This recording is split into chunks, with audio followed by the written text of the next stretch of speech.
Hi అండి, అందరికీ నమస్కారం. Welcome to my channel Moni new channel అండి. ఈరోజు వచ్చేసి మీకు నేను ములక్కాడల సాంబార్ ఎలా చేయాలి అని చూపిస్తాను రండి. దానికి ఏమేమి ఇంగ్రీడియంట్స్ కావాలో చూద్దాము.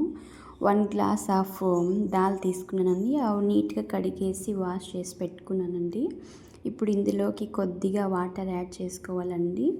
అలాగే ఇందులోకి కొద్దిగా సాల్టు, అలాగే పసుపు, టమాటో యాడ్ చేయాలండి.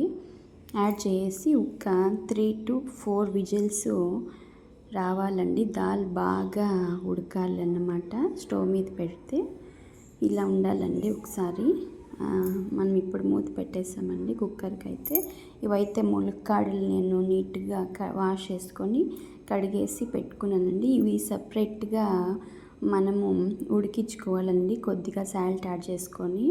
ఎందుకంటే అండి, ములక్కాడల్ని ఇలా సపరేట్గా చేయడం వల్ల ఇందులో ఏమన్నా చేదున్నా వెళ్ళిపోతుందండి. అందుకోసమయ్యి నేను సపరేట్గా మునక్కాడల్ని సపరేట్గా బాయిల్డ్ చేసుకుంటున్నానండి. ఇవి మునక్కాడలు బాయిల్డ్ అయ్యాక ఇందులో ఉన్న వాటర్ని మనము తీసేసేయాలండి. ఇవి సాంబార్లోకి వేయకూడదు, పడేసేయాలి ఆ వాటర్ని. మునక్కాడలు మాత్రమే మనం సాంబార్లోకి వేస్తామండి. ఇప్పుడు వచ్చేసి మనము పోపు వేస్తాం రండి. కొద్దిగా బౌల్ పెట్టాను, అలాగే కొంచెం ఆయిల్ యాడ్ చేశాను, అలాగే సాసులండి, కొద్దిగా వెల్లుల్లిపాయ వేసుకుంటున్నానండి, ఈరుల్లి, ఆనియన్ వేసానండి. నా దగ్గర కర్రీ లీవ్స్, కొత్తిమీర లేదండి, అయిపోయింది. అందుకోసం నేను యాడ్ చేయడం లేదు. మీ దగ్గర ఉంటే అవి 2 యాడ్ చేసుకోండి. ఇంకా బాగా సాంబార్ ఫ్లేవర్ అయితే చాలా బాగా ఉంటుంది. ఇప్పుడు చూసారా, దాల్ నీట్గా పర్ఫెక్ట్గా ఉడికిందండి. ఇప్పుడు మనము ఈ దాల్ని వచ్చేసి ఇందులోకి ట్రాన్స్ఫర్ చేసుకుందామండి. చాలా టేస్ట్గా వస్తుందండి సాంబార్ ఇలా చేయడం వల్ల.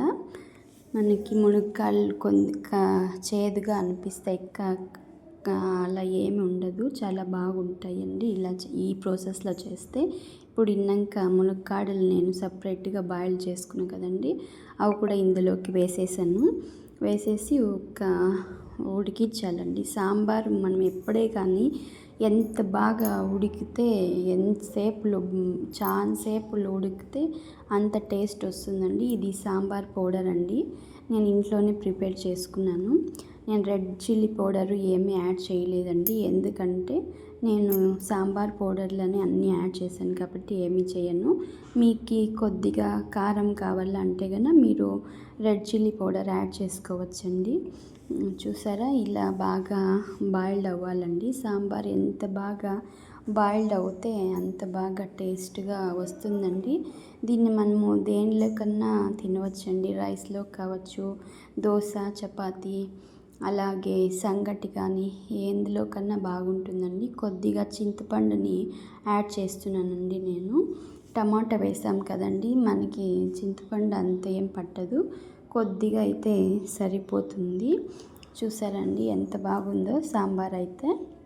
ఇప్పుడు ఇలా ఒక 3 to 4 మినిట్స్ బాగా ఉడికితే మనకి ఉప్పు, కారము అంతా పడుతుందండి. మునక్కాడలకి చాలా బాగా ఉంటుంది.